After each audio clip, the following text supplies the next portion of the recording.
স্বার্থের শহরে বন্ধুত্বের মৃত্যু। হ্যাঁ ভাই, এই দুনিয়ায় স্বার্থের কাছে বন্ধুত্বের মূল্য অনেক কম।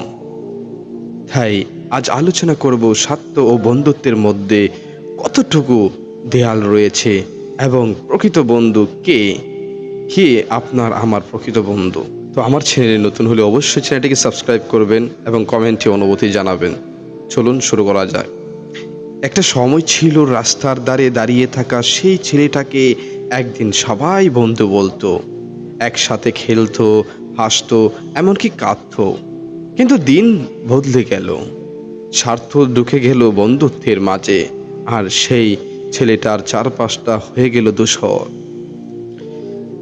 সেই ছেলেটির নাম ছিল মাহিম। অত্যন্ত সোজা সাপটা, বিশ্বাসযোগ্য আর নিঃস্বার্থ এক তরুণ। বন্ধুদের জন্য সে নিজে না খেয়েও খাইয়ে দিত বন্ধুদের। ভুল করলেও মুখে কিছু বলতো না, একটা কথা সবসময় বলতো, বন্ধু মানে বিপদে আপদে পাশে থাকার ছায়া। কিন্তু বাস্তবতা যে খুব নির্মম। একদিন মাহিমের বাবার হার্ট অ্যাটাক হলো। মাসের শেষে টাকা নেই হাতে। সে হাত পাতল সেই বন্ধুদের কাছে যাদের সঙ্গে এতটা জীবন কেটেছে। কিন্তু কি হলো? কেউ ফোন ধরলো না, কেউ বলল ভাই পরে কথা বলি, আর কেউ বা ব্লক করে দিল। সে একা হাসপাতালের করিডোরে বসে কান্না করলো, মাথায় হাত দিয়ে বলল, এরা কি বন্ধু ছিল, না স্বার্থের ছায়া ছিল শুধু? সেদিন মাহিম বুঝল, এই দুনিয়া, এই শহর, এই মুখোশধারীরা বন্ধু নয়, তারা শুধু স্বার্থের ফেরিওয়ালা। কিন্তু এরপর সে নিজেকে একটি মাত্র প্রশ্ন করলো, আল্লাহ কি আমাকে ছেড়ে গেছেন? না ভাই, না। রাতের অন্ধকারে সে সিজদায় লুটিয়ে পড়ল, চোখের পানিতে কার্পেট ভিজে গেল, আর বলল, হে আমার রব, তুমি আমায় ক্ষমা করো।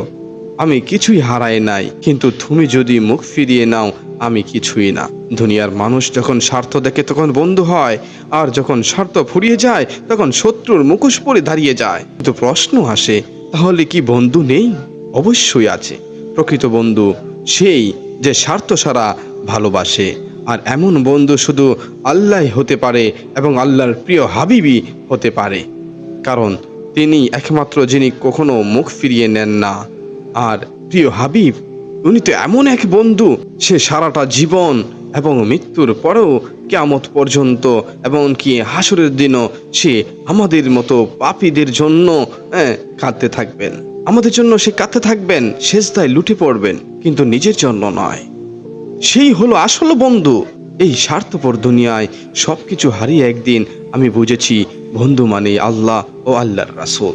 আর মানুষ শুধু স্বার্থপর, পাপী রাসেল তাই ভেবে বলে, এই দুনিয়া বন্ধু নয়, এক পরীক্ষা মাত্র। তাই ভিডিওটি ভালো লাগলে অবশ্যই অবশ্যই শেয়ার করবেন এবং কমেন্টে আপনার অনুভূতি জানাবেন। এবং এরকম নতুন নতুন ভিডিও পেতে আপনি আমার চ্যানেলটিকে সাবস্ক্রাইব করে পাশে থাকবেন।